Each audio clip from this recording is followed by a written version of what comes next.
डंकी की चोट पे बजट पास होगा और प्राइवेटाइजेशन भी होगी। जी राणा साहब, अब बोलिए। यासर साहब, मैंने कल भी कहा था, आज भी कहा, सब मामले तय हैं, सब कुछ तय है। कभी खुशी कभी गम वाले साहब नहीं होता जो, ये वो है। कभी गम इस बात पे होता है कि जनाब हमें ज़्यादा नहीं पूछा गया, और खुशी इस बात पे होती है जनाब अब हमें बुला लिया गया है, सब मामला तय है। ओ यार, ये कौन सा बाईकाट है 4 बंदे भेज देने? ये क्या आपने कल नहीं देखा? हसन मुर्तज़ा साहब हमारे बड़े भाइयों की तरह हैं। सुबह उनकी ट्यून और थी, रात को ट्यून चेंज हो गई उनकी।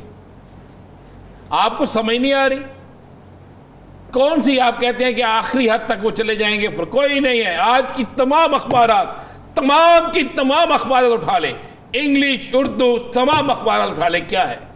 बजट मंजूर कराएंगे, हुकूमत का साथ देंगे, सब मामला तय हो गए। अब दरअसल अवाम हमारी है ना, इसे बनाते हैं सारे पागल। मैं दूसरा लफ्ज़ इस्तेमाल नहीं करता, टीवी पे बैठे हैं हमने करना है, तो वो पागल बनाते हैं। अवाम को पागल बनाया जा रहा है कि जनाब नहीं, ऐसे नहीं, ऐसे नहीं, ऐसे नहीं, ऐसे नहीं, ऐसे नहीं, ऐसे नहीं।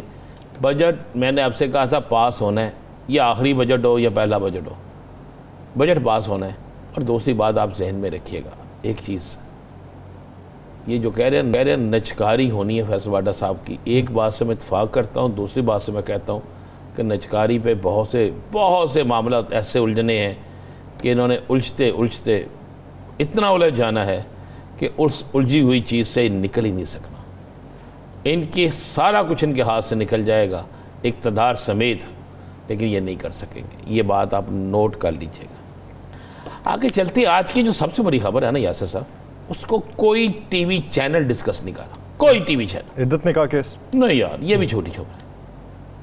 सबसे बड़ी खबर यह है कि तहरीक इंसाफ की अहमियत को मानकर, तहरीक इंसाफ को जमात तस्वुर करके, इस बात को मान के कि ये पाकिस्तान की एक बड़ी सियासी जमात है, इसके बगैर मुआशी इस्तेहकाम, सियासी इस्तेहकाम नहीं आ सकता। आज चाइना के जो बड़ा एक डेलीगेशन आया था, उसमें तहरीक इंसाफ के 2 अफराद मौजूद थे, बैरिस्टर अली ज़फ़र और रऊफ़ हसन साहब। ये लोग कहते थे जनाब ये फसादी हैं, ये कहते जनाब हम तो इनको मानते ही नहीं, हम तो इनको रखने नहीं चाहते। और रऊफ़ हसन साहब के मतलब क्या क्या इस्तेमाल होते थे अल्फाज, याद है आपको? आज उस मीटिंग में उनको बुलाना खुशी से, मजबूरी से, हुक्मन या किसी की डिमांड से, मैं उस तरफ बहुत दूर तक नहीं जाऊंगा, मेरे पास काफ़ी इंफॉर्मेशन है। आए आज वो बैठे, मौलाना साहब को तो ये अक्सर बुला लेते हैं, बाकी सियासी जमातों को भी बुला लेते हैं। अख्तर मेंगल साहब नहीं थे गलबन, मुझे नज़र नहीं आए। लेकिन सबसे बड़ी बात, आज तहरीक इंसाफ थी, तकरीर हुई, बात हुई, ये इंटरनेशनल में पैगाम गया कि पाकिस्तान के एक बड़ी सियासी जमात को पाकिस्तान के कौमी अहम तरीन मसले पर, सी पैक के मसले पर जनाब उनकी राय ली गई है, उन्हें बिठाया गया है। और तहरीक इंसाफ ने ये जीता, ये साबित किया कि आज वो बैठे हैं। उन्होंने इनकार नहीं किया, उन्होंने ये नहीं कहा कि नहीं भाई ये चाइना का डेलीगेशन आ रहा है, हम नहीं बैठेंगे, हम इस पर इनके खिलाफ जाएंगे। उन्होंने कौमी मफाद में बैठकर उन्होंने भी ये साबित किया कि जनाब हम कौमी मफाद में, हमें कोई सियासत नहीं, कौमी मफाद की खातिर हम एक जगह पे खड़े हैं। और ये है सबसे बड़ी खबर कि तहरीक इंसाफ को मान लिया गया। ये जो तहरीक इंसाफ को माइनस, तहरीक इंसाफ को ख़त्म करने, तहरीक इंसाफ के फलाह करने, होता भी रहेगा ये कोशिशें, लेकिन इस हकीकत को आज तस्लीम कर लिया गया ना यासर साहब, और तस्लीम करके बुलाया गया, उनसे तकरीर करवाई गई, और उन्होंने वहाँ पर कोई सियासी बात नहीं की, कोई सियासी गुफ्तगू नहीं की। उन्होंने वहाँ पर यह नहीं कहा कि जनाब ठहरे पहले हमारे मसले हल करें, नहीं भाई। पाकिस्तान के सी पैक का मामला था, उन्होंने खुल के बात की। जो बड़ी बात चाइना की तरफ से हुई है ना यासर साहब, आज मुझे नहीं पता कि टीवी चैनल्स क्यों इस पर बात कर रहे हैं, वो बड़ी खूबसूरत बात उन्होंने कहा जी, पाकिस्तान के पॉपुलर लीडर जो हैं वो इस पर आवाम को, लोगों के खदशात को दूर करें जो कुछ लोग खदशात पैदा करना चाहते हैं कि बराबरी की सतह पे चीज़ें नहीं मिल रही। और फिर उन्होंने इस बात का भी ये बात भी की कुछ गैर मुल्की कुव्वतें इस सी पैक के खिलाफ हैं। आज एक तो बड़ा पैगाम गया कि तमाम सियासी जमातें इस पाकिस्तान के लिए एक है, और जिसमें सबसे बढ़कर मैं समझता हूँ कि अहम रोल अदा किया उस सियासी जमात ने जिसके लोग गिरफ्तार हैं, जिस सियासी जमात पर इंतहा दर्जे की पाबंदियाँ लगाई गई हैं, जिस सियासी जमात के कारकुन को पुरअमन एहतजाज का हक हासिल नहीं है, जिस सियासी जमात के कारकुनों को चांद रात को भी गिरफ्तार कर लिया गया, जिस सियासी जमात के कारकुनों का इकट्ठे होना जुर्म बन चुका है, और जिस सियासी जमात के लिए गाना गाना भी जुर्म बन चुका है। तो फिर आज उसका वहाँ पे बैठना और ये सारा कुछ करना, इस पर तो आप यार दाद दें ना यासर साहब। खबर तो भरी ये है, आप बाकी ये इद्दत केस सबको पता है ये ख़त्म हो जाना है। साइफर उड़ गया, इद्दत केस तो अहमियत ही कोई नहीं रखता यार, कोई अहमियत नहीं रखता। आज तो इद्दत केस में सारा कुछ खुल गया, पहले ही खुल चुका था, आज मज़ीद सारी चीज़ें हो गई। दूसरा, आज आप गौर करें ना ज़रा, आज तो सलमान अकरम राजा को एक और बड़ी कामयाबी मिल गई है ना। आपको पता है कि उनके हलके में कारकार तलब कर लिया गया 45, 46, 47 ओरिजिनल। अब क्या बनेगा? ट्रिब्यूनल तब्दील होगा।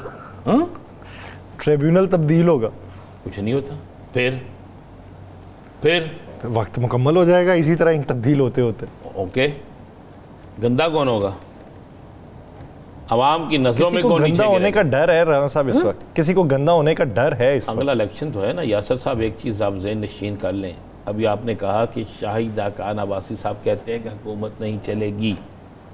अच्छा, ये बातें एक नहीं, दो नहीं, तीन नहीं, सैकड़ों लोग कह रहे हैं। और जब क्रिकेट का टूर्नामेंट आता है ना यासर साहब, तो स्पोर्ट्स चैनल उस वक्त चलते हैं और सियासी जमातें उस वक्त बनती है जिस वक्त उन्हें पता हो कि 2 से 4-6 माह में इलेक्शन होने वाले हैं। और ये जो शाहिदा खान अब्बासी साहब ने फौरी तौर पर सियासी जमात बनाना शुरू कर दी है और ये फौरी तौर पर ये सारा कुछ होना शुरू हो गया, तो इससे नज़र आता है इलेक्शन होने वाले हैं। वो जो कह रहे हैं इसके पीछे उन्हें कुछ नज़र आ रहा है, तो सियासी नहीं तो 5-5 साल पहले कौन सियासी जमात बनाएगा भाई? किसके पास होगा? ये सियासी जमातें आपके यहाँ पे पाकिस्तान तहरीक इस्तेहकाम पाकिस्तान इलेक्शन से पहले बनी, कोई 2 साल पहले नहीं बनी, अचानक बनी ना जी। तहरीक इंसाफ पार्लियामेंटेरियन अचानक से बन गई, तो इसी तरह ये भी बन गई। इसका तो मतलब पुरानी पार्टी है, लेकिन वो मंजर आम पे अचानक से आई, वो इस वजह से कि उन्होंने लेटर हेड उनका इस्तेमाल कर लिया था। पार्टी तो पुरानी है, लेकिन मुर्दा घोड़ा। सुभान अल्लाह, कौन सी पार्टी पुरानी है? तहरीक जिनके लेटर हेड पे जमा करवाया गया आ गई ना मेरी जान जी, इलेक्शन में आए ना। पुराने तो आप और मैं भरे हैं, लेकिन जब सामने आएंगे पता तो उसी वक्त लगता है ना। ये 2-3 चीज़ें जो है ना, खबरें तो आज की असल देखें तो ये खबरें हैं। और उसके बाद रंदी रूंदी ताड़ी जमात, आपकी पसंदीदा जमात का बेड़ा गर्क कर दिया पसंदीदा शख्सियत ने, साबिक गवर्नर सिंध ने। उन्होंने जो इंटरव्यू दिया है उसमें जो उन्होंने इंकशाफात किए हैं, अगर वो सच्चे हैं, अगर वो इंकशाफात सच्चे हैं ज़ुबैर साहब के, तो फिर इसका मतलब है कि चचा के साथ गेम हो गई। यासर साहब, तहरीक इंसाफ के साथ तो हुई सो हुई, घर के अंदर भी गेम हो गई। और वो खुद कहते हैं कि मुझे फिर शहबाज शरीफ साहब ने पूछा, कहा है ना उन्होंने, सर सुना ना आपने? जी जी सुना। तो अगर वो बात झूठी है तो फिर अभी तक मुस्लिम लीग नून की तरफ से तरदीद नहीं आई। आई है तरदीद? आई है कोई तरदीद? उस पर कोई बोलना ही नहीं चाह रहा। कोई वही कह रहा, कोई तरदीद आई हो, किसी ने कहा हो कि नहीं नहीं नहीं नहीं आप ये झूठ बोल रहे हैं, इसकी बात में कोई हकीकत नहीं है, ये इस तरह नहीं इस तरह है। और इससे तकवीयत किसको मिली? तहरीक इंसाफ को। इससे बयानिया किसका मजबूत हुआ? बानी तहरीक इंसाफ का। ये तो बड़ी क्लियर सी चीज़ हो। और भाई अब आप देखें कि अब आपको चंद दिनों बाद बहुत कुछ तब्दील होता नजर आएगा। इतनी मैंने कहा था, ईद के बाद हर रोज़ आपको एक नई खबर मिलेगी। देख लें आप, हर रोज़ एक नई खबर है। मासवाई उस दिन जिस दिन अदालती छुट्टी होगी, उसके अलावा तो हर रोज़ एक खबर होगी। सर ये खबरों का तांता कब तक बंदा रहता है?